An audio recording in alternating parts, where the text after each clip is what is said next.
ဒီကဘာပေါ်မှာကိုယ့်ရဲ့မျိုးနွယ်တွေကနောက်ဆုံးတစ်ယောက်အနေနဲ့တကိုယ်တည်းအထီးကျန်စွာအသက်ရှင်နေရတဲ့ခံစားချက်ဟာဘယ်လိုမျိုးဖြစ်မလဲဆိုတာသင်တွေ့ဖို့ပါသလားဒါကတော့မျိုးထုံးချင်းရဲ့နာမည်ကျော်အထိမ့်မဲ့တစ်ခုဖြစ်ခဲ့တဲ့တက်ရှိတကောင်ရဲ့တကယ်ချစ်ရမှန်ဇာလန်တဘောပါပဲသူ့ရဲ့နာမည်ကတော့ Long Sam Josh ပါသူဟာလွန်ခဲ့တဲ့နှစ်ပေါင်းများစွာကတည်းကမျိုးတုံးပျောက်ကွယ်သွားပြီလို့ယူဆခဲ့ကြတဲ့ပင်တာကျွန်းရဲ့လက်မျိုးစိတ်ထဲကနောက်ဆုံးကြံရစ်ဖို့တကောင်ထပ်ပါတယ်1990ခုနှစ်မှာတိပံပင်ကရှင်တွေကသူ့ကိုရှာဖွေတွေ့ရှိခဲ့ချိန်မှာတော့ဒါဟာမျိုးစိတ်တစ်ခုကိုမျိုးတုံးချင်းကနေကက်တင်နိုင်မဲ့မျိုးလင်းချက်တစ်ခုဖြစ်ကဘာကစောင့်ကြည့်ခဲ့ကြပါတယ်Josh ကို Charles Darwin သူ့ဒေသနာစခန်းစီကိုခေါ်ဆောင်လာပြီးဆယ်စုပေါင်းများစွာတန်အောင်သူ့တကယ်မျိုးဆက်သစ်တွေရရှိဖို့အပြင်းထန်စူးစမ်းခဲ့ကြပါတယ်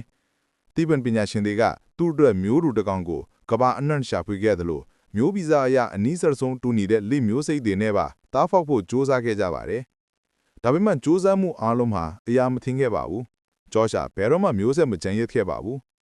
နောက်ဆုံးမှာတော့2012ခုနှစ်ဇွန်လ24ရက်နေ့မှာ Long Sam Josh ဟာတက်တန်းကုံဆုံးသွားခဲ့ပြီးပင်တာကျွန်းလိမျိုးစိတ်တစ်ခုလုံးဒီကဘာမြေပေါ်ကနေထာဝရပျောက်ကွယ်သွားခဲ့ရပါတယ်သူ့ရဲ့တည်ဆုံမှုဟာဝမ်းနည်းစရာဖြစ်ရတစ်ခုဖြစ်ခဲ့ပေမယ့်သူ့ရဲ့ဇလန်းကတော့မျိုးသုံးပျောက်ကွယ်မှုရဲ့အန္တရာယ်ကိုတတိပေးနေတဲ့တန်တမတ်တစ်ခုအဖြစ်ယနေ့တိုင်ရှင်းတန်းနေစေပါအဆုံးထိကြည့်ရှုပေးလို့ကျေးဇူးတင်ပါတယ်